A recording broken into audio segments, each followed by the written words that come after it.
Hello everyone, I am Dr. Neelam Shukla from Department of Physics, Kalyan PG College, Bhilai. I am giving a lecture on Curie point and exchange integral for MSc 4th semester, paper 3rd, solid state physics. It is related to the topic of unit 4.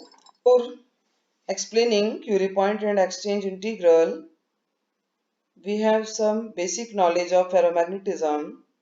What is ferromagnetism? Ferromagnetism is the phenomena of spontaneous magnetization.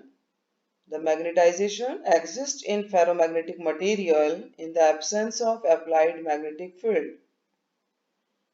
Ferromagnetism is the alignment of molecular magnetic moments and electron spin in a regular manner in the crystal.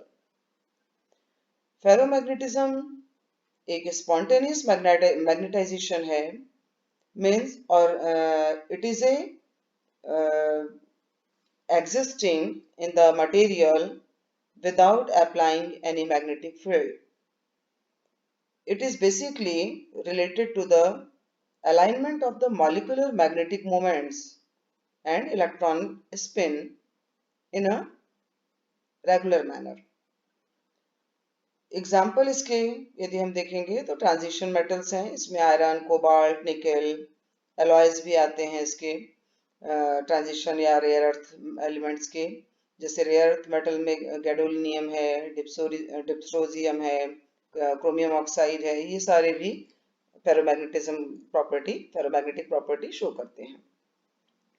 ये ferromagnetism में जो exchange integral है, जिसके कारण main ये ferromagnetism exist करता है किसी भी मटेरियल में, इसको समझने के लिए हमको सबसे पहले देखना पड़ेगा कि ये इसका कारण किस तरीके से ये एग्जिस्ट करता है या कैसे प्रोड्यूस होता है। जैसा कि अभी आपने देखा, और इसके पहले की भी मैंने जो एक लेक्चर दिया था उस प्रीवियस स्लाइड उसमें प्रेजेंटेशन में भी मैंने बताया था कि मटेरियल में जो बेसिक दो कोई भी एटम्स होते हैं, जो उसमें दो प्रकार के मोशन हैं, एक ऑर्बिटल और एक स्पिनिंग, जिसमें स्पिनिंग का बहुत इंपॉर्टेंट रोल होता है।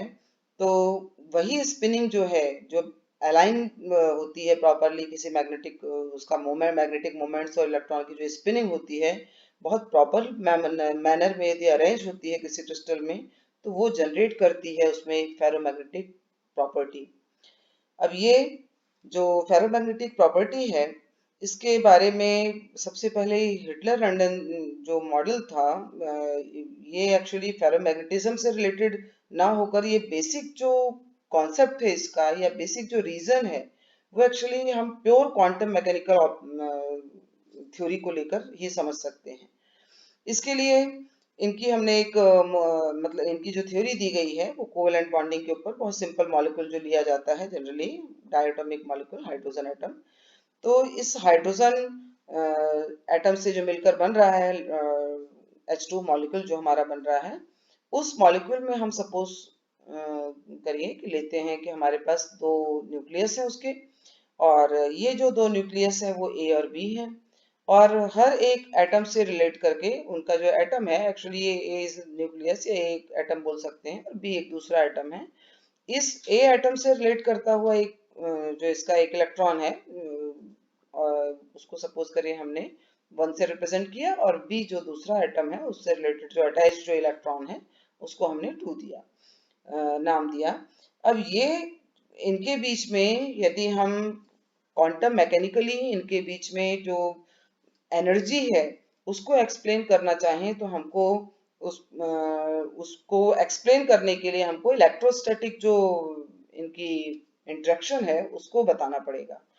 तो एक्चुअली ये जो क्वांटम मैकेनिकल एनर्जी या क्वांटम एनर्जी जो उनकी है, या क्वांटम जो प्रोसेस हो रहा है, उसके पीछे क्या रीजन है, ये देखिए हमारा ए मॉलिक्यूल है, ए एटम है और ये बी एटम है, ये मिलके एक मॉलिक्यूल बना रहे हैं।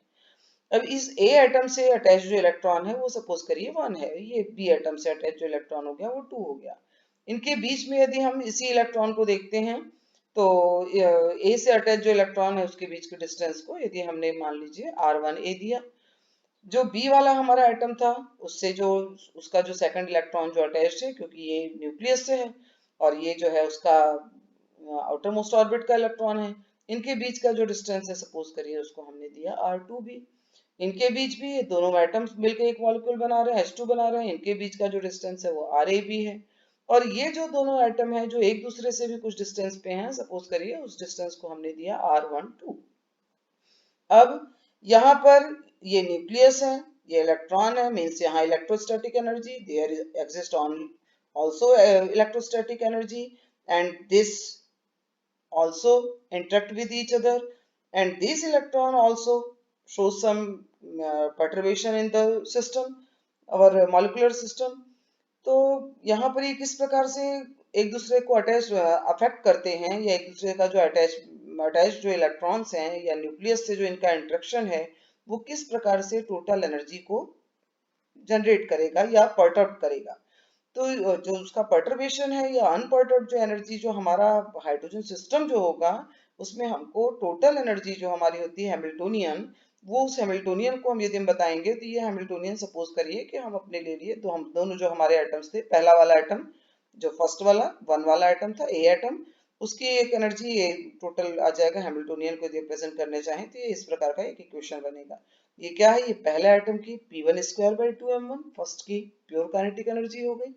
सेकंड एटम हो गया P2 square by 2m2 means it is also the kinetic energy of the second atom. Here एक चीज और ध्यान देने लायक बात है कि यहाँ M1 और M2 जो हमने लिया है, वैसे तो ये सेपरेटली एक एक एटम के, ए एटम का मास है, ये बी एटम का मास है, बट इसको हमने एक दूसरे के लगभग अप्रोक्सीमेटली ये दोनों लगभग बराबर है, और इसको हम मान सकते हैं, एम भी हम लेकर चल सकते हैं इसको। अब हैमिल्टोनियन यदि हाइड्रोजन सिस्टम की हम बता रहे थे, जैसा कि मैंने यहाँ बताया आपको कि ये प्योर काइनेटिक एनर्जी हो गई फर्स्ट वाले एटम की, ये सेकंड की काइनेटिक एनर्जी हो गई। ये दोनों जो है ई स्क्वायर बाई 4 एप्सिलॉन, यहाँ पे plus E square by 4 pi epsilon not 1 by R12 plus 1 by RAB। देखिए ये 1 by R12 and AB, 1 2 and AB means ये किसकी बात हो रही है, ये 1 2 एंड दिस इज AB। यहाँ कोई इंट्रैक्शन एनर्जी वाली बात नहीं है उनकी मतलब इंट्रैक्शन एनर्जी, बल्कि ये क्या है, ये एक पर्टर्ड एनर्जी कहलाएगी जो जनरेट करती है किसी भी हाइड्रोजन सिस्टम में होती है पर्टर्ड एनर्जी, ये उस वैल्यू को इंडिकेट कर रहा है यहाँ पे।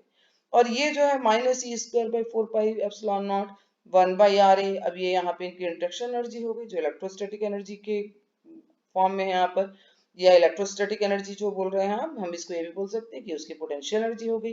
ये फर्स्ट वाला आइटम है ए, उसका इलेक्ट्रॉन हो गया 1, तो ये minus E square by 4 pi epsilon not 1 upon R1A is the potential energy of the first atom A atom, and minus E square by 4 pi epsilon not 1 by R2B is the pure potential energy of the second atom। So we can see here, and these two factors which are generated due to the perturbation। So here we see that this is the pure kinetic energy, and this is the pure potential energy of the two atoms।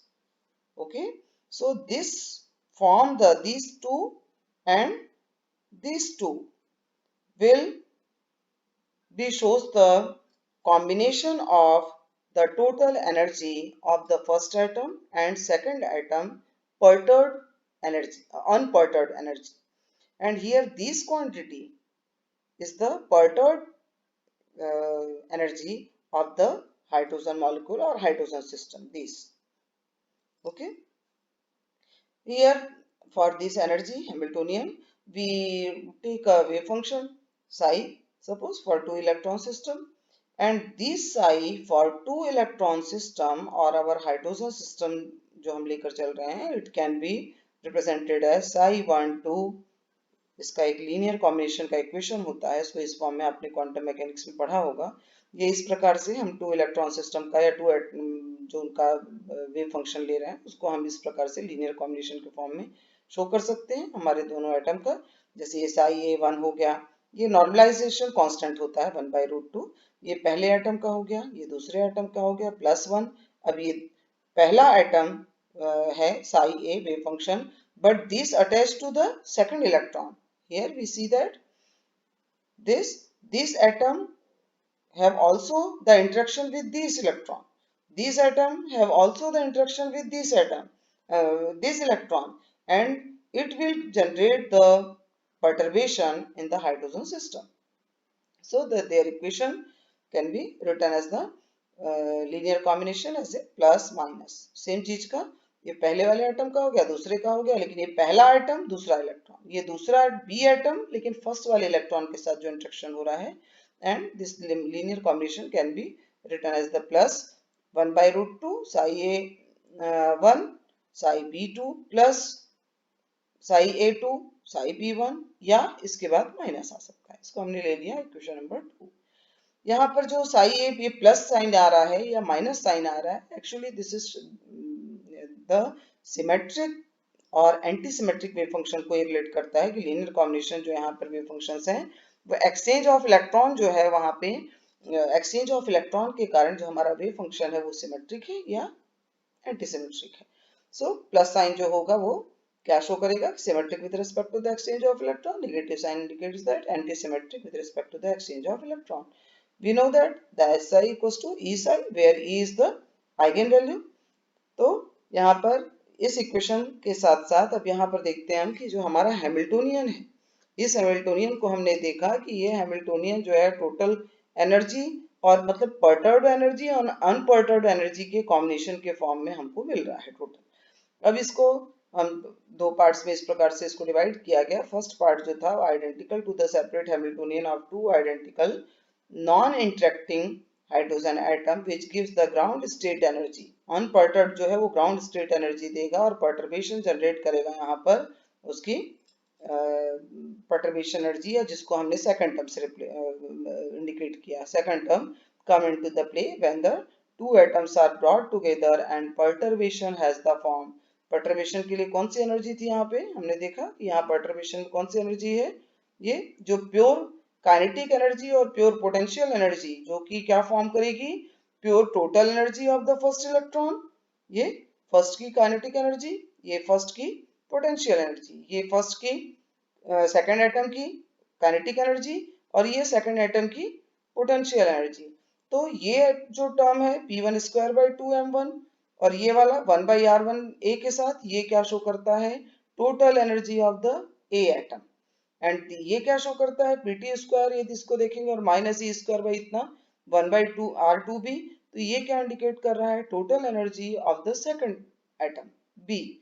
अब लेकिन यहाँ पर देखिए कुछ term जो है ये extra, ये जो टर्म है यही क्या है, परटर्बेशन जनरेट कर रहा है। कौन सा, ये ई स्क्वायर ये वाला टर्म और दूसरा माइनस ई स्क्वायर के साथ वाला ये वाला टर्म। सो यहाँ पे परटर्बेशन के लिए जो एनर्जी, जो परटर्बेशन के कारण यहाँ पे एनर्जी या परटर्बेशन एनर्जी हम क्या करेंगे, इस वैल्यूज को यहाँ पे हम लिख देंगे, एच प्राइम के द्वारा इसको इंडिकेट किया गया और this is the perturbation energy. Okay, so यहाँ पर अब ये जो है इक्वेशन इस फॉर्म में आ रहा है, इसको हम जो हमारा मैट्रिक्स फॉर्म में भी हम रिप्रेजेंट कर सकते हैं। मैट्रिक्स फॉर्म में आप देखेंगे तो इस प्रकार से इसको रिप्रेजेंट किया जा सकता है। ये एच प्राइम 1 1 माइनस ई, फिर वैसे ही एच प्राइम 1 2, फिर ये 2 1, ये 2 2 माइनस ई इक्वल्स टू 0। ये जो इक्वेशन मिला हमको, ये मैट्रिक्स जो मिल रहा है, मतलब एक डिटरमिनेंट जो आपको मिल रहा है मैट्रिक्स फॉर्म में, जब हम इसको रिप्रेजेंट कर रहे हैं तो हम इसको जब सॉल्व करेंगे तो एक क्वाड्रेटिक इक्वेशन हमको मिलेगा। इस क्वाड्रेटिक इक्वेशन में जो हमको ये एनर्जी मिलती है, हैमिल्टोनियन जो मिल रहा है 1 1 के साथ इंटरेक्शन, यहाँ पे 2 2 के साथ, दैट इज द प्योर 1 1 का, और 2 2 का जो हो रहा है ये कूलम, जो इलेक्ट्रोस्टैटिक एनर्जी से हम निकाले that is known as the Coulomb integral.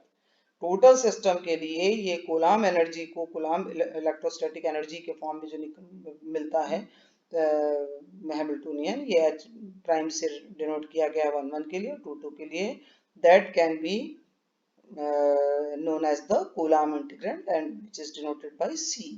वैसे ही 1 का 2 के साथ, 1 की स्पिनिंग यदि है, 1 एटम है 2 के साथ स्पिनिंग के साथ अटैच है, वैसे ही 2 वाला जो है 1 के साथ है यदि, तो यहाँ पर क्या हो रहा है, एक्सचेंज हो रहा है। 1 एटम या 1 वाला इलेक्ट्रॉन जो है वो 2 के साथ इंटरेक्ट हो रहा है, या 2 वाला जो 1 के साथ, हालांकि ये दोनों एक को माना गया कि ये दोनों बराबर है, और ये एक्सचेंज, यदि ये दोनों बराबर है तो ये क्या कहलाएगा, exchange integral, and it is denoted by J। अब यहाँ पे हमने देखा था कि ये इसको हम लीनियर कॉम्बिनेशन के फॉर्म में उसके वेव फंक्शन को लिखा था हैमिल्टोनियन वाले, अभी देखे थे थोड़ी देर पहले हमने कि यदि लीनियर कॉम्बिनेशन के फॉर्म में लिखा गया है उस इक्वेशन को हम सॉल्व करेंगे तो हमको क्या मिल रहा है, वो हैमिल्टोनियन का क्वाड्रेटिक इक्वेशन मिलेगा। और ये जो है ये क्या कहलाते हैं, H1 H प्राइम 1 1 2 2, ये कहलाता है matrix element and forms the quadratic equation which gives the energy eigenvalue. So energy eigenvalue corresponding to this Hamiltonian can be written as the H prime 1 1 plus H prime 1 2 या H11 minus H prime 1 1 minus H prime 1 2. This shows that the overlap integral means यहाँ पे charge distribution जो है वो overlapped हो रहा है, वो इनसे अलग है एक्सचेंज इंटीग्रल से और कूलम इंटीग्रल से यहाँ पर। तो ये इंटीग्रल क्या है, इसको नया नाम दिया गया है और ये actually it is related to the overlap of the charge distribution, so it is called as the overlap integral. And we know that the wave function can be written as the, यदि इसकी हम spinning पर अब जाते हैं कि यहाँ पे इसका वेव फंक्शन के बेसिस पे यदि नॉर्मलाइज उसका वैल्यू देखें तो किसी गिवन इंटरवल में इसकी वैल्यू क्या हो जाएगी, Sai 1 complex conjugate Sai 2 beta interval में इसकी वैल्यू होती है 1। तो ये इससे हम क्या कर सकते हैं, ये जो एक्सप्लेनेशन है इसका जो कि on the basis of the Hamiltonian जो हमने सॉल्व किया यहाँ पर, इसके आधार पे यहाँ पे एनर्जी आइगन वैल्यू जो मिल रही है ये पूरा इलेक्ट्रोस्टैटिक कैरेक्टर है जिसको हमने पूरा क्या कॉन्सेप्ट यूज किया है, पूरा क्वांटम मैकेनिकल बिहेवियर इसका हम एक्सप्लेन कर रहे हैं या क्वांटम मैकेनिकल बेसिस पे हम इसको एक्सप्लेन कर रहे हैं। तो ये एनर्जी आइगन वैल्यू जो है इसको अब ये हम एनर्जी आइगन वैल्यू को ले लिए कि प्लस माइनस के फॉर्म में लिया जा रहा है, ये वन वन प्राइम वाला जो ले रहे हैं सेम के साथ में हो रहा है तो ये सी है, और यदि 1 2 या 2 1 के साथ में आ रहा है एच प्राइम 1 2 या 2 1 तो ये क्या एक्सचेंज, मतलब ये क्या हो गया, सी और जे का कॉम्बिनेशन हो गया। सी और जे का कॉम्बिनेशन में एक बार प्लस में आ जाएगा, दूसरा फिर माइनस में आ जाएगा। अब ये जो प्लस और माइनस में जो वैल्यू आ रही है that is the Coulomb integral and the exchange integral. ये जो जे है यहाँ पे एक्सचेंज इंटीग्रल कहला रहा है क्योंकि ये दोनों की स्पिनिंग दोनों एटम के साथ इंटरेक्शन जो है वो उसका क्रॉस में हो रहा है, वो डायरेक्ट वन का वन ए का वन के साथ या टू का बी के साथ ना होकर क्या है वन का टू के साथ या टू का वन के साथ में है। तो ये एक्सचेंज इंटीग्रल जो है इसको हम लीनियर कॉम्बिनेशन के फॉर्म में लेते हैं सी और जे को, तो हम टोटल एनर्जी आइगन वैल्यू जो है हाइड्रोजन एटम की वो क्या बता सकते हैं कि ई प्लस माइनस से मान लीजिए इसको डिनोट किया गया तो ये होगा सी और जे का सी प्लस जे और सी माइनस जे के कॉम्बिनेशन के फॉर्म में लिखा जा सकता है। This is the two-fold degenerate energy eigen state of the two unperturbed hydrogen atom. Purely जब इंटरचेंज हो रहा है उनका तो ये अनपर्टर्ड केस के लिए हैं, तो ये hydrogen atom thus split into the two energy states। ये बेसिकली ये जो है ये एक्सचेंज इंटीग्रल की जो वैल्यू होती है, यहाँ पर हमको जो ये एक्सचेंज इंटीग्रल जे मिल रहा है उसके बेसिस पे यहाँ पे जो टू यहाँ पे बता दिया गया कि जो डीजनरेट स्टेट्स हैं इसके वो टू लेवल्स में, डीजनरेट स्टेट्स में टू लेवल्स में मतलब सी प्लस जे और सी माइनस जे के फॉर्म में या ई प्लस और ई माइनस के टर्म में ये जो ब्रेक हो जाएगी एनर्जी। तो ये जो एनर्जी एक्चुअली जब स्प्लिट होती है तो ये एनर्जी जब स्प्लिट होगी तो ये किसके बेसिस पे हो रही है, एक्चुअली ये जे पर डिपेंड करती है कि जे आपका पॉजिटिव है, वेदर जे इज पॉजिटिव और नेगेटिव। तब यदि ये पॉजिटिव है मतलब तब ये क्या होगा, एक उसका पॉजिटिव और नेगेटिव जो साइन कॉम्बिनेशन बनेगा that combination will be the linear combination of the two electron special wave function. जैसे सपोज करिए कि यदि ये पॉजिटिव है, जे ग्रेटर है, पॉजिटिव है या J is greater than zero है, तब उस केस में क्या होगा, सी प्लस जे हायर एनर्जी स्टेट होगी और सी माइनस जे लोअर होगा। और इसको लो सी माइनस जे को हम ई माइनस से रिप्रेजेंट कर रहे हैं और सी प्लस जे को हम ई प्लस से रिप्रेजेंट कर रहे हैं। इसी के जस्ट अपोजिट यदि जे निगेटिव होगा या J is less than zero then C plus J is the lower energy and C minus J means E minus energy eigen state जो होगी वो क्या होगी, higher energy eigen state के फॉर्म में हमको मिलेगी। अब ये एनर्जी जो स्प्लिटिंग है ये एक्चुअली हो रही है किसके बेसिस पे, जो हमको साई वहां पर मिल रहा है मतलब क्वांटम मैकेनिकल इसका जो हमको रिजल्ट मिला है उसके बेसिस पे एनर्जी आइगन वैल्यू जो है वो टू फॉर्म में या टू स्टेट्स में स्प्लिट हो गई। ये अब इसी के साथ साथ यहाँ पे 2 इलेक्ट्रॉन जो सिस्टम था हमारा मॉलिक्यूल था उसका हमने स्पेशल वेव फंक्शन डिटरमाइन कर लिया with the help of the energy eigen state हमने प्राप्त कर ली। अब यहाँ देखते हैं कि टोटल वेव फंक्शन यहाँ पे जो हाइड्रोजन सिस्टम का होता है या मॉलिक्यूल जो हाइड्रोजन मॉलिक्यूल लिए हैं उसका टोटल वेव फंक्शन क्या होगा, स्पेशल हमने देख लिया, ठीक है। अब ये क्या होगा, स्पिनिंग। दूसरा क्या है, एक ऑर्बिटल आपने बताया था, एक और दूसरा क्या है, स्पिनिंग है। तो अब ये स्पेशल हमने निकाल लिया यहाँ पर। The total wave function of the electron system is the product of special and spin part of the wave function. So total wave function can be written as the product of this spatial into spin. Actually क्या होता है, according to Pauli exclusion principle, the spatial wave function is anti-symmetric with respect to the exchange in order to satisfy it. मालूम है आपको poly exclusion principle के according क्या होगा, special wave function जो होगा एक यदि क्लॉकवाइज में होता है तो दूसरे का जो स्पिनिंग होता है वो एंटी क्लॉक होता है। इसका मतलब क्या होगा कि ये antisymmetric with respect to the exchange in order to satisfying Pauli exclusion principle. So the exchange interaction is the consequence of the Pauli exclusion principle and the Coulomb interaction between the electrons, क्योंकि Coulomb interaction तो basic electrostatic phenomena है जो यहाँ पर हो रहा है electron और इलेक्ट्रॉन या इलेक्ट्रॉन और न्यूक्लियस के बीच में हाइड्रोजन सिस्टम के लिए। तो इस प्रकार से हम ये कह सकते हैं कि in two electron system there are two possible arrangement for the spins of the electrons. क्या हो सकते हैं, या तो दोनों पैरेलल हो, या दोनों अप स्पिन में हो, या दोनों डाउन में स्पिनिंग में हो, या एक अप और एक डाउन में हो। यदि एक अप एक डाउन में है मतलब antisymmetric with respect to the exchange of electron. तो these two arrangement have different energies। अब यहाँ पर यदि इनका स्पिनिंग का डायरेक्शन चेंज होगा तो उनकी एनर्जी चेंज हो जाएगी, total spin function spin value change हो जाएगी, उनका मैग्नेटिक स्पिन नंबर चेंज हो जाएगा, and this will generate a different energy state. So this system depends on the relative orientation of the spin।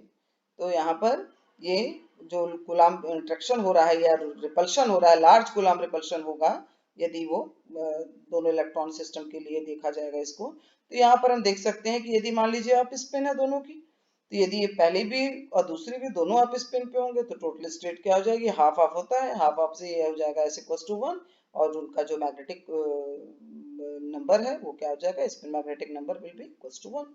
यदि दोनों down spinning में है, दोनों डाउनवर्ड डायरेक्शन में है, तब ये क्या हो जाएगा, फिर अगेन ये 1 हो जाएगा, लेकिन इस समय उनका डायरेक्शन अपोजिट है तो इसलिए क्या हो जाएगा, एम एस इक्वल टू -1।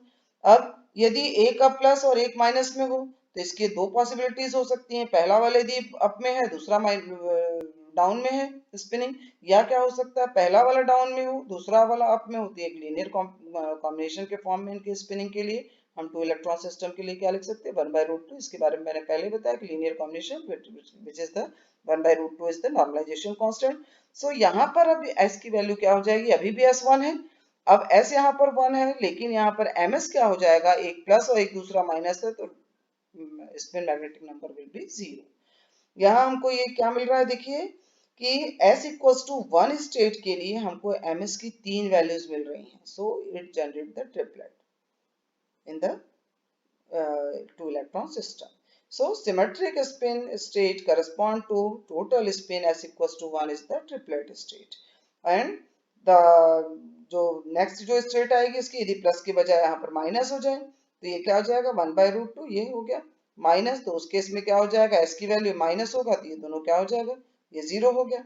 अब ये 0 हो गया तो ms भी जो होगा 0 हो गया। इसका मतलब क्या होगा, यदि ये एंटीसिमेट्रिक है, लीनियर कॉम्बिनेशन यदि एंटीसिमेट्रिक है, एंटीसिमेट्रिक लीनियर कॉम्बिनेशन के लिए, क्योंकि यहाँ पे प्लस था मतलब सिमेट्रिक स्पिन लीनियर कॉम्बिनेशन था और यहाँ पे क्या है माइनस है, तो ये antisymmetric linear combination off spin क्या होगा, एंटीसिमेट्रिक सिंगलेट मिलेगा हमको। यहाँ पर एक ही स्टेट मिल रही है, यहाँ पर s इक्वल टू 1 के करस्पॉन्डिंग हमको 3 वैल्यूज मिली थी सो ये ट्रिपलेट मिलेगा। यहाँ पर जबकि एंटीसिमेट्रिक लीनियर कॉम्बिनेशन में क्या मिल रहा है, s equal to 0, ms equal to 0 मिल रहा है, मतलब ये क्या हो गया, एंटीसिमेट्रिक सिंगलेट मिल गया। So we can say that if J is greater than 0, ferromagnetic ground state, sign of the J describe whether the material is ferromagnetic or antiferromagnetic। Hence, exchange interaction leads to ferromagnetic or antiferromagnetic ordering of the material। ये ordering of the material जो है वो क्या कर ferromagnetic होगा कि anti ferromagnetic होगा, ये डिसाइड करता है यहाँ पर। The orientation effect of the exchange field is opposed by the thermal. यहाँ पर इनका जो स्पिनिंग है, ये एक्चुअली क्या होता है, ऑर्डरिंग जो है उनकी स्पिन की जो ऑर्डर है ये बहुत जल्दी डिस्ट्रॉय होती है due to the thermal agitation. So this ordering जो होगी, एक्सचेंज फील्ड जो होगा, it is opposed by the thermal agitation. क्यों थर्मल एजिटेशन के आपको अपोज होता है इसमें? क्योंकि यहाँ पर जैसे ही टेम्परेचर यदि इंक्रीज होगा तो इंक्रीज ऑफ टेम्परेचर से स्पिन का जो ऑर्डर है वो क्या हो जाता है, डिस्टर्ब हो जाते हैं, डिस्ट्रॉय। वो डिस्ट्रॉय हो गया मतलब आप फेरोमैग्नेटिक की जो प्रॉपर्टी इस मटेरियल की वो भी अफेक्ट हो जाएगी इससे। अब यहाँ स्पिनिंग के बारे में देख रहे हैं कि एक्सचेंज जो इंटरेक्शन हो रहा है उनके बीच में, उसके कारण यहाँ हैमिल्टोनियन जो जनरेट होगा वो हो गया एच एक्सचेंज के कारण, एक्सचेंज ऑफ स्पिनिंग के कारण। यहाँ पे यदि फर्स्ट का S1 ले लिए, सेकंड का S2 ले लिए, तो उसका एक इक्वेशन होता है हैमिल्टोनियन का कि -2j S1 S2 where j is the exchange integral. तो यहाँ पे ट्रिपलेट और जो सिंगलेट हमको मिल रहा है, with the triplet lying below the singlet stage, कब किस केस में मिल रहा था हमको, j इज ग्रेटर देन 0। इन दोनों के बीच में जो डिफरेंस होगा, एनर्जी स्टेट के बीच में जो डिफरेंस होगा वो कितना होता है, 2j का होगा for j is greater than 0। ये जो मॉडल था सबसे पहले हैमिल्टोनियन से related, such A model of Hamiltonian was first proposed by Heisenberg ने दिया था, इन्होंने इनके द्वारा दिया गया था, और इसको डेराक हाइजेनबर्ग एक्सचेंज इंटरेक्शन हैमिल्टोनियन भी कहते हैं। सो ये इक्वेशन को इस प्रकार से प्रेजेंट किया जा रहा है, where 2j is the difference, energy state में जो डिफरेंस है वो उसको इंडिकेट करता है। ये जो हैमिल्टोनियन है, this Hamiltonian may be used in order to model the ground state of a real ferromagnetic material which contains a large number of n of spin which exhibit long range ferromagnetic order.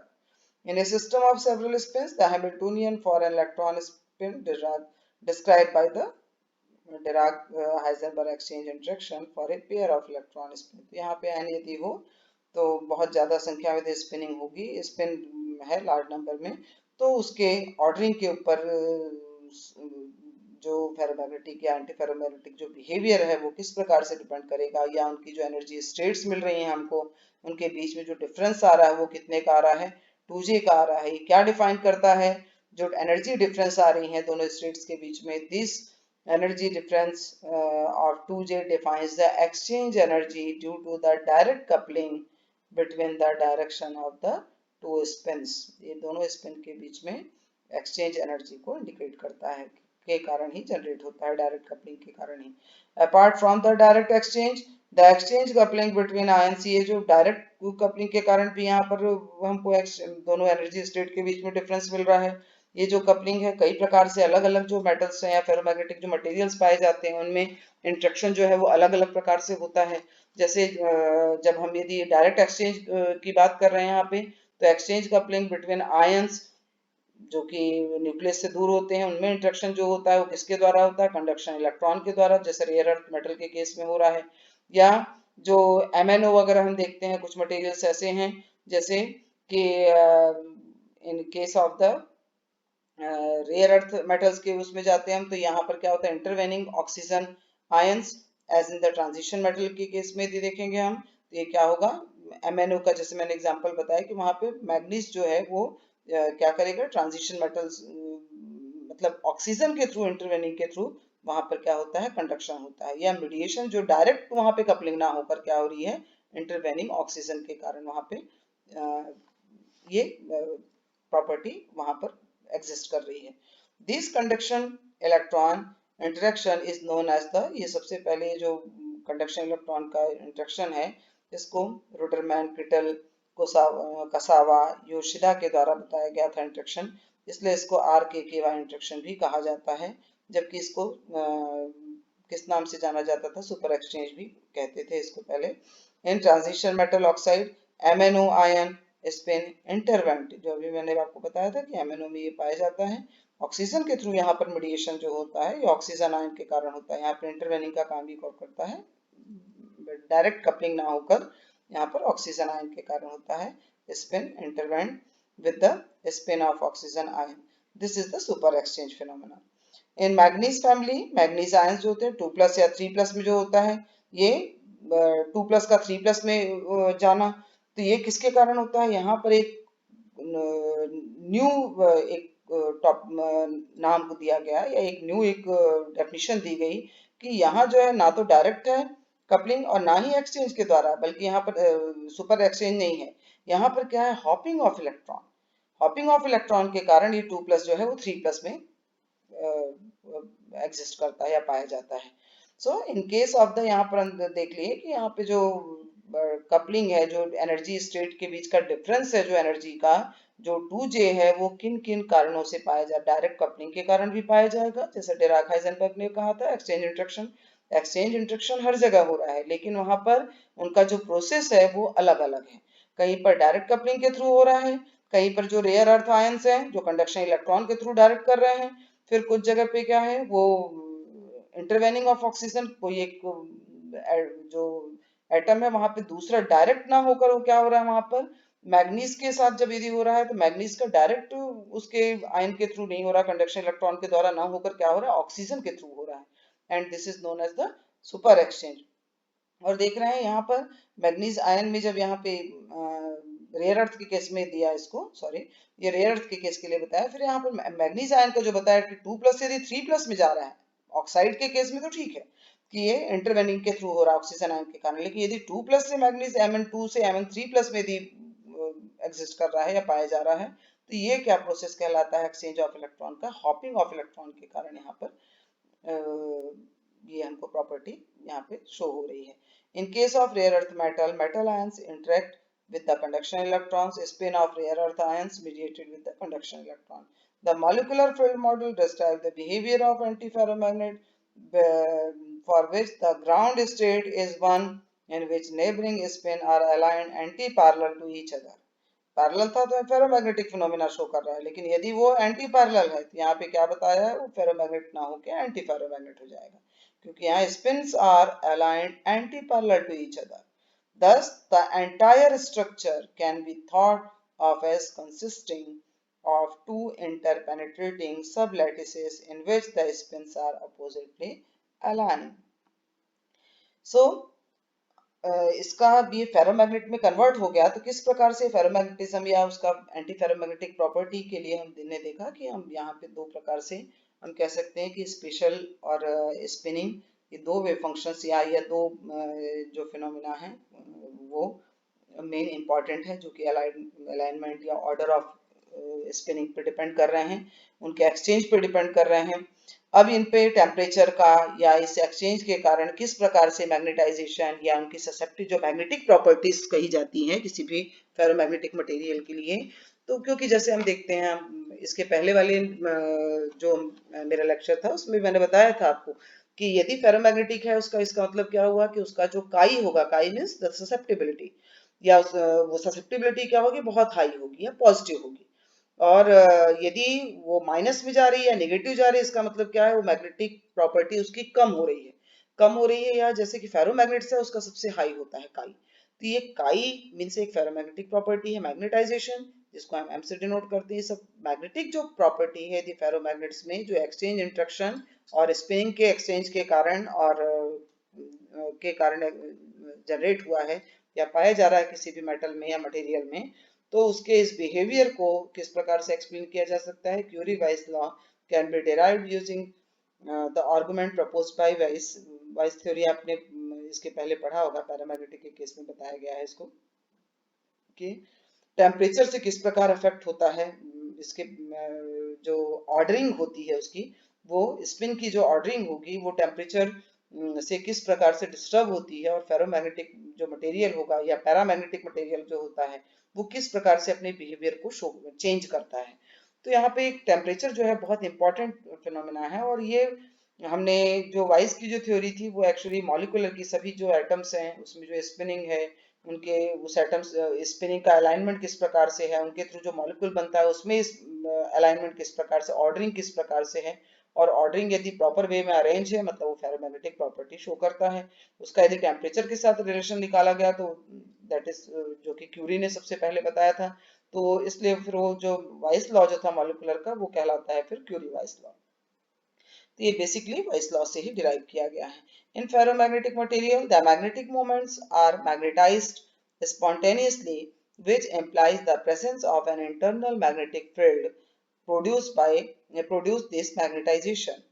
तो vice law के द्वारा internal जो magnetic field है, जो उनके arrangement के कारण, magnetic moment के कारण पाया जा रहा है, उनका मैग्नेटिक मोमेंट है जो अलाइंड हो रहा है, तो फिर उसका मैग्नेटिक मोमेंट किस प्रकार से टोटल मैग्नेटिक फील्ड वहां पे जनरेट कर रहा है। This magnetic field produce the magnetization. तो according to Weiss law the internal magnetic field is proportional to the magnetization. यदि हम मैग्नेटाइजेशन को कैपिटल एम से डिनोट करें, तो जो इंटरनल उसकी जो एक्सचेंज के कारण जनरेट हुआ है मैग्नेटिक फील्ड, वो किसके प्रोपोर्शनल होती है? It is B E. मान लीजिए हम बी से इसको डिनोट करते हैं, तो B is directly proportional to capital M. So proportional का साइन यदि यहाँ से हटाते हैं हम, तो ये हो गया B E is equal to lambda, where lambda is the constant. और ये लैम्डा जो कांस्टेंट है, ये क्या कहलाता है? वाइस कांस्टेंट कहलाता है, क्योंकि वाइस मॉलिक्यूलर थ्योरी के द्वारा इसको बताया गया, तो उन्होंने एक कांस्टेंट दे दिया इसको कि this is known as the Weiss constant. And इसका टेम्परेचर से कोई भी रिलेशन नहीं होगा, it is independent of the temperature. और मैग्नेटाइजेशन का मतलब क्या है? मैग्नेटाइजेशन किसको कहते हैं? Magnetization is defined as the magnetic moment, जो हर यहाँ पर मैग्नेटिक मोमेंट जो है, जो कि मैग्नेटाइज प्रॉपर्टी शो कर रहा है, वही पर यूनिट वॉल्यूम में इसको हम लेंगे, तो ये कहलाता है capital M, which is the magnetization या पर यूनिट वॉल्यूम का मैग्नेटिक मोमेंट।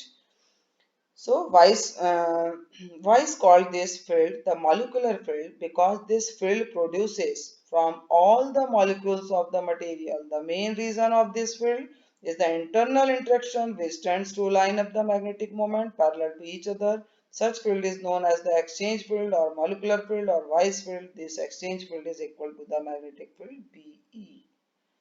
Actually B इसका इंटरनल जो हमने मैग्नेटाइजेशन जिसका हम निकाल रहे हैं यहाँ पे, या जिसके मैग्नेटाइजेशन के बारे में बात कर रहे हैं, मैग्नेटाइजेशन किस प्रकार से रिलेट करेगा इस मैग्नेटिक फील्ड से, तो ये एक्चुअली एक्सचेंज के ही कारण जनरेट हुआ है। This exchange field is exchange magnetic field is directly proportional to the this magnetization or magnetic moment per unit volume। अब यहाँ पर बी का एक इक्वेशन हमको मिल गया, मान लीजिए क्वेश्चन 8 है। अब देखते हैं उसका कि यहाँ पर जो मैग्नेटाइजेशन मिला है हमको, उस मैग्नेटाइजेशन के थ्रू किस प्रकार से जो मटेरियल होगा, फेरोमैग्नेटिक मटेरियल, वो अपनी प्रॉपर्टी को, मैग्नेटिक प्रॉपर्टी को किस प्रकार से रिलेट करता है, या उसके द्वारा हम डिफाइन कर सकते हैं उसकी मैग्नेटिक प्रॉपर्टी, जैसे काई है यदि उसको। तो this is the actually explanation of the first Mahon rule, according to which the system of the electron tends to have a high possible spin, which is not forbidden by the Pauli exclusion principle.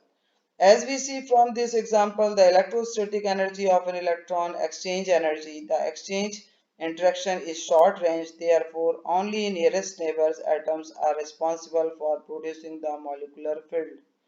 Exchange interaction होता है, लेकिन exchange interaction में भी main जो responsibility या main जो molecular field generate होता है, यहाँ पे जो हमने एक्सचेंज के कारण जो मैग्नेटिक फील्ड लिया था अभी इसके पहले वाले इक्वेशन में, जो बी लिया था हमने, ये मेन नेक्स्ट जो नियरेस्ट नेबर्स होते हैं उसके कारण ही मैग्नेटिक मोमेंट किस प्रकार से कितना ज्यादा अलाइंड है, वो उसके फेरोमैग्नेटिज्म की या उस मैग्नेटिक प्रॉपर्टी की उतनी ज्यादा हाई इंटेंसिटी को बताता है, मैग्नेटाइजेशन प्रॉपर्टी को। और जो मैग्नीट्यूड होता है इसका मॉलिक्यूलर या एक्सचेंज फील्ड के द्वारा जो डिफाइन किया गया है, वो लगभग 10⁷ cos या 10 क्यूब टेस्ला के अप्रोक्सीमेटली इक्विवेलेंट लिया गया है, कि इतनी रेंज तक का एग्जिस्ट करता है यहाँ मटेरियल में। अब यदि हम कंसीडर करते हैं कि पैरामैग्नेटिक स्टेट है जहाँ पर अप्लाइड एक एक्सटर्नल मैग्नेटिक फील्ड अप्लाई किया जा रहा है। अब देखिए यहाँ पे एक्सटर्नल मैग्नेटिक फील्ड यदि हम किसी पैरामैग्नेटिक स्टेट में अप्लाई कर रहे हैं BA, और वहां पर पहले से ही प्रेजेंट कौन सा फील्ड है हमारा, BE है, जिसके बारे में अभी थोड़ी देर जो एक्सचेंज के कारण, जो मैग्नेटिक मोमेंट के एक्सचेंज के कारण या स्पिनिंग के एक्सचेंज के कारण जो जनरेट हुआ है। तो यहाँ क्या होगा, अब यहाँ पर जो टोटल मैग्नेटाइजेशन हो जाएगा वो क्या हो जाएगा, दोनों के ऊपर डिपेंड करेगा, BA के ऊपर और BE दोनों के ऊपर डिपेंड करेगा। तो क्या हो जाएगा, magnetization which produces an exchange field BE if chi p is the paramagnetic susceptibility। यदि यहाँ पे एक टर्म लेते हैं ससेप्टेबिलिटी का, उसका कि कितना मैग्नेटाइज है, वो हाई है कि कम है, तो then induced magnetization is given as the m equals to, यहाँ पे एक्चुअली क्या होता है, m is chi p, b के इक्विवेलेंट आता है, वेयर काई p जो पैरामैग्नेटिक मटेरियल की ससेप्टिबिलिटी को इंडिकेट कर रहा है, और total magnetic field is the sum of the applied magnetic field ba and the exchange magnetic field be. So it can be written as the, अब यहाँ पे इसके पहले इक्वेशन में, इक्वेशन 8 में हमने देखा था कि क्या है, b की वैल्यू कितनी है, लैम्डा m है, तो उस वैल्यू को हम यहाँ पे सब्स्टिट्यूट कर दिए, तो ये क्या हो गया, काई p ba plus lambda m. ये सीजीएस यूनिट एक्चुअली यहाँ पे हम लेके चल रहे हैं. अब इक्वेशन, ये इस इक्वेशन को हम कैसे लिख सकते हैं, काई p ba हो गया, यहाँ पर हम ba को बाहर निकाल लिए, तो ये हो गया 1 प्लस लैम्डा m बाई ये ba. अब यहाँ पर ये जो काई पी की वैल्यू एक्चुअली क्या होती है, पैरामैग्नेटिक ससेप्टिबिलिटी जो है क्यूरी लॉ के द्वारा काई पी इक्वल्स टू होता है सी बाई टी, वेयर सी जो है क्यूरी कांस्टेंट कहलाता है. Ferromagnetism appears only below a certain temperature. ये जो टेम्परेचर है कि किसी भी जो मटेरियल होगा उसकी फेरोमैग्नेटिक प्रॉपर्टी एक टेम्परेचर के से लेस टेम्परेचर पे ही इंडिकेट होगी, that temperature is known as the ferromagnetic transition temperature या क्यूरी टेम्परेचर. एक्चुअली इसको क्यूरी ने बताया था, इसीलिए उनके नाम के आधार पर उस टेम्परेचर को क्यूरी टेम्परेचर भी कहा जाता है. This temperature depends on the substance. ये अलग अलग कोई फिक्स नहीं होगा, लेकिन एक मटेरियल के लिए फिक्स होगा, लेकिन दूसरे के का जो होगा वो पहले से वेरी कर सकता है, वो करेगा ही, है ना. तो ये जो होगा, ये क्यूरी टेम्परेचर जो होता है हर मटेरियल का अपना अपना होता है, फिक्स होता है कि मतलब उस टेम्परेचर से नीचे यदि उसको रखेंगे तो उसकी जो मैग्नेटिक प्रॉपर्टी है, फेरोमैग्नेटिक प्रॉपर्टी, वो एग्जिस्ट करेगी. उससे अधिक हम करेंगे तो क्या हो जाएगी, वो चेंज हो जाएगी, या वो उसका फेरोमैग्नेटिक जो बिहेवियर है वो completely vanish होने लगेगा. This temperature depends on the substance, but its order of the magnitude is about 1000 Kelvin. जैसे आयरन है, कोबाल्ट, गैडोलिनियम, डिप्सोरियम, और क्या है, 70 केल्विन किलो के करीब इसका है, यहाँ पे यूओ का दिया गया, और इससे भी लेस उसके सल्फाइड का भी दिया गया है. ठीक है, तो यहाँ पर अब यहाँ यदि हम देखें तो इसका जो मैग्नेटाइजेशन जो लिया गया है, ससेप्टिबिलिटी जो ली जा रही है उस मटेरियल की, वो मैग्नेटिक फील्ड जो अप्लाइड मैग्नेटिक फील्ड है, कोई मैग्नेटिक फील्ड जो होगा यहाँ पर उसके द्वारा किस प्रकार रिलेट करती है कि काई भी जो होगा एम अपॉन बी ए होता है. ये सब आप पहले पढ़ चुके हैं. तो पैरामैग्नेटिक के केस में बीएससी में आपने इस सब देखा है कि उनका जो ससेप्टिबिलिटी है उसका मैग्नेटाइजेशन से अप्लाइड मैग्नेटिक फील्ड से क्या रिलेशन होता है, ये होता है रिलेशन. इस रिलेशन को तो हम क्या करेंगे, यहाँ पर अप्लाई कर देंगे, और ये क्या हो जाएगा फिर m इक्वल्स टू काई पी बी ए, ये हो गया. और यहाँ बी ए अपन क्या ले सकते हैं हम, यहाँ 1 माइनस, ये एक्चुअली क्या कर दिया, इसको नीचे ले गए, इसको -1 हो गया. फिर हमने बाइनोमियल थ्योरम के थ्रू क्या कर दिया, इसको बाइनोमियल यहाँ पे यूज किया, तो ये हो जाएगा माइनस में आ गया 1 माइनस, और ये जो क्वांटिटी दी है m अपॉन बी है, m अपॉन बी ए की जगह हम क्या रख दिए, काई पी रख दिए. तो ये इक्वेशन जो होगा वो इस फॉर्म में कन्वर्ट हो गया. ठीक है, तो बाइनोमियल थ्योरम के की हेल्प लेके हमने इसको क्या किया है, इस प्रकार से सॉल्व कर लिया. तो अभी इक्वेशन क्या हो जाएगा कि जब हम काई यदि मैग्नेटाइजेशन की वैल्यू निकालते हैं यहाँ पे बाइनोमियल थ्योरम यूज करके, तो ये m इक्वल्स टू हो गया chi P B A 1 upon 1 minus chi P lambda.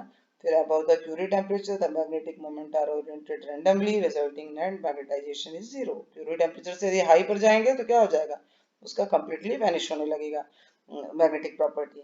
अब तो ससेप्टिबिलिटी क्या हो जाएगी उसकी, फिर then susceptibility can be C minus T minus C lambda. इसको देख लेते हैं. अब यहाँ जो सी लैम्डा आएगा ये क्या हो जाएगा, इसको क्यूरी ने डिफाइन किया था कि ये क्या होगा, सी लैम्डा जो है, सी तो उनका क्यूरी कांस्टेंट है, तो ये क्या हो जाएगा, जो सी लैम्डा है उसको यदि टीसी से डिफाइन किया गया था यहाँ पे क्यूरी वाइज लॉ के द्वारा, which is known as the Curie temperature, या क्यूरी कांस्टेंट C है और क्यूरी टेम्परेचर क्या हो गया TC. So susceptibility can be written as the C upon T minus TC.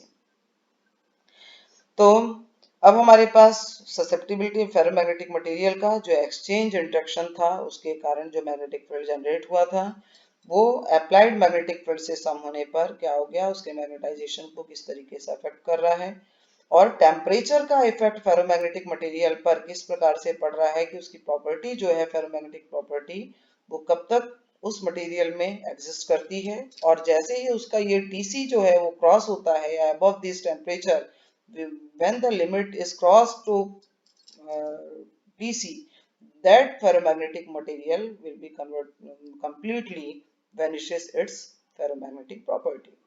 So this is the Curie temperature. यहाँ पर exchange integral जो हम देख रहे हैं कि बी जो हमको मिला था एक्सचेंज इंटरेक्शन के कारण ही, जो उसका एक्सचेंज इंटीग्रल हमने दिया था जब वहाँ पे सी और जे के बारे में हम बता रहे थे, तो और क्यूरी टेम्परेचर जो है इनके बीच में एक रिलेशन दे सकते हैं हम कि यहाँ पर जो क्यूरी टेम्परेचर है या उससे जो कम, जब तक कि एट दिस टेम्परेचर मतलब जब तक कि क्यूरी टेम्परेचर हो, और उससे कम वाला टेम्परेचर, इसका मतलब क्या हुआ कि जब तक मटेरियल में फेरोमैग्नेटिज्म एग्जिस्ट करता है या उसमें स्पॉन्टेनियस मैग्नेटाइजेशन रहता है, तब तक क्या होता है, काई जो होगा, स्पॉन्टेनियस मैग्नेटाइजेशन यदि एग्जिस्ट करेगा उसमें, because if chi is infinite so that we can have a finite M for zero B A, तो इसकी यदि हमको इनफाइनाइट होगा तो ये क्या हो जाएगा, उस केस में एम फाइनाइट होना चाहिए। जब कोई भी अप्लाइड फील्ड नहीं अप्लाई किया जा रहा है, बी ए जीरो है, इसका मतलब हम कोई भी एक्सटर्नल अप्लाइड फील्ड नहीं ले रहे होंगे, तो क्यूरी कांस्टेंट यहाँ पे जो सी निकाला गया है, सी की वैल्यू क्या होगी, एन पी स्क्वायर, ये उसका मैग्नेटिक म्यू भी जो कांस्टेंट लिया गया है वो हो गया, बोल्ट्जमैन कांस्टेंट हो गया, ये सारे कांस्टेंट से हम एक कांस्टेंट ले लिए जो कि क्यूरी कांस्टेंट कहला रहा है। देयरफॉर जो टेम्परेचर हो गया वो क्या हो गया, T C equals to N into lambda, और ये बाकी पूरी क्वांटिटी आ गई ये यहाँ से। तो क्योंकि एन एटम्स के लिए तो ये पूरा क्यूरी टेम्परेचर को डिफाइन करेगा इस तरीके से। तो हमको एक रिलेशन मिलता है जो लैम्डा जो है मीन फील्ड कांस्टेंट या वाइस कांस्टेंट, इसके पहले हमने बताया था उसको, ये क्या हो जाता है, टी सी बाई सी। तो टी सी बाई सी, अब इसको यदि हम देखते हैं कि the Curie Weiss law describes the susceptibility variation in the paramagnetic region above the Curie point. इसके लिए ग्राफ भी बना है, मैं अभी आपको समझाऊंगी इस ग्राफ को। तो किस तरीके से वेरिएशन उसमें प्राप्त होता है, only in the vicinity of Curie temperature a notable deviation are observe, केवल ये जो डेविएशन मिलता है क्यूरी टेम्परेचर के ही विसिनिटी रेंज में मिल रहा है या फील्ड में मिल रहा है हमको, this due to the fact that the strong fluctuation of the magnetic moment close to the phase transition temperature cannot be described by the mean field theory which was used for deriving the Curie-Weiss law। तो बहुत जो temperature जो है very close to the Curie temperature, then जो susceptibility होती है it is reciprocal to 1/1 T minus T C to the power 1.33। ये suppose the atom has the, मान लेते हैं कि जेड नियरेस्ट नेबर है, क्योंकि अभी देखें हम कि यहाँ जो भी एक्सचेंज इंटरेक्शन हो रहा है वो पूरे एन एटम्स के ऊपर डिपेंड ना करके केवल किसके ऊपर डिपेंड कर रहा है, केवल नियरेस्ट नेबर के ऊपर डिपेंड कर रहा है। सो जो नियरेस्ट नेबर होंगे तो each connected with its central atom by the exchange interaction J. For more distant neighbours we can take J की वैल्यू हम नेग्लिजिबल मान के चलते हैं, मान लेते हैं कि जे जीरो है, केवल नियरेस्ट नेबर है, नियरेस्ट नेबर यदि जेड ले लिया जाए, जेड ले लिया जाए तो हमको क्या मिलेगा, देन बाय यूजिंग इक्वेशन 7 और जो 14 हमारा मिला ये, और इसके पहले वाला जो टीसी वाला दिया गया था इक्वेशन, उसके द्वारा हम लैम्डा का जो इक्वेशन मिला था उसके द्वारा हम निकाल सकते हैं कि मेन फील्ड थ्योरी के द्वारा जो जे मिलेगा वो क्या हो जाएगा, 3 K B T C upon 2 Z S S plus 1। तो S1 S2 का जो वैल्यू आया था उससे इसको कैलकुलेट कर लिया हम। तो फॉर आयरन के लिए यदि S इक्वल्स टू 1 होता है तो ये क्यूरी टेम्परेचर जो होगा, जो क्यूरी टेम्परेचर के करस्पॉन्डिंग जो J की वैल्यू होगी वो होता है 11.9 मेगा इलेक्ट्रॉन वोल्ट। अब ये देख लेते हैं हम कि ये जो इक्वेशन है ये रिलेशन बताता है किसके किसके बीच में है, J और TC के बीच में रिलेशन को शो करता है।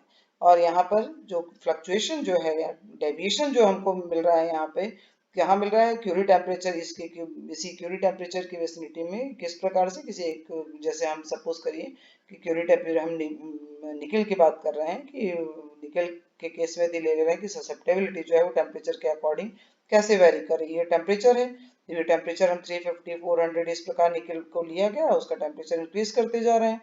तो हम ये देखते हैं कि ये जो टेम्परेचर है ये सीधा सीधा हमको चेंज इस प्रकार से मिल रहा था, बट यदि यहाँ पे इसका एक टेंजेंट हम लें तो हमको दिख रहा है कि ये जो डेविएशन है, ये डेविएशन करीब कहाँ मिल रहा है, ये रेंज में मिल रहा है हमको। ये डेविएशन जो मिला है यहाँ पर, ये डेविएशन लगभग 358 जो क्रिटिकल टेम्परेचर है उसका, इस रेंज में ही सबसे ज्यादा मिल रहा है। ये देखिए यहाँ पे इस ये डेविएशन मिल रहा है हमको, तो ये जो डेविएशन मिल रहा है ये उसके क्रिटिकल टेम्परेचर के रेंज में ही प्राप्त होता है। और ये उस इक्वेशन को इंडिकेट करता है यहाँ पर कि जो डेविएशन होगा क्यूरी पॉइंट का वो केवल हमको उस क्यूरी टेम्परेचर के ही विसिनिटी में प्राप्त होता है। तो इस प्रकार से हमने देखा कि एक्सचेंज इंटीग्रल किस प्रकार से जो मैग्नेटिक मोमेंट है वो किसी मटेरियल की फेरोमैग्नेटिक जो प्रॉपर्टी होती है उसके लिए रिस्पॉन्स मेन रीजन होता है उसका, और इसको हमने क्वांटम मैकेनिकल व्यू के साथ हमने इसको अभी डिस्कस किया, और मेन क्वांटम मैकेनिकल जो एस्पेक्ट्स हैं उसके बेसिस पे हमने उसको समझाया, और इसका रिलेशन किस प्रकार से जब वो मैग्नेटिक मोमेंट कंप्लीटली अलाइन होता है तो मैग्नेटिक मोमेंट के कारण जो फेरोमैग्नेटिक जो मटेरियल है या जो मैग्नेटिक मटेरियल प्रॉपर्टी शो करने वाले जो मटेरियल्स हैं उन पे टेम्परेचर का क्या इफेक्ट होता है, क्योंकि मैग्नेटिक मोमेंट्स जैसे टेम्परेचर में वेरिएशन आता है चेंज हो जा रहा है और उस मटेरियल की प्रॉपर्टी को भी कंप्लीटली वो चेंज कर दे रहा है। तो जो कि क्यूरी के द्वारा जब डिफाइन किया गया था कि हर मटेरियल का एक स्पेसिफिक टेम्परेचर होगा जिसके पहले और बाद का बिहेवियर जो होगा वो बिल्कुल चेंज रहेगा उसका, या मटेरियल की प्रॉपर्टी बिल्कुल चेंज रहेगी। उसके पहले यदि क्यूरी टेम्परेचर के पहले वो मटेरियल फेरोमैग्नेटिक है तो उसके बाद में वो क्या हो जाएगा, उसका वो फेरोमैग्नेटिक प्रॉपर्टी कंप्लीटली खत्म हो जाएगी। तो इस प्रकार से हमने अभी एक्सचेंज इंटीग्रल के और क्यूरी टेम्परेचर के बारे में पढ़ा। आशा करती हूँ कि आपको अच्छे से समझ में आया होगा। धन्यवाद।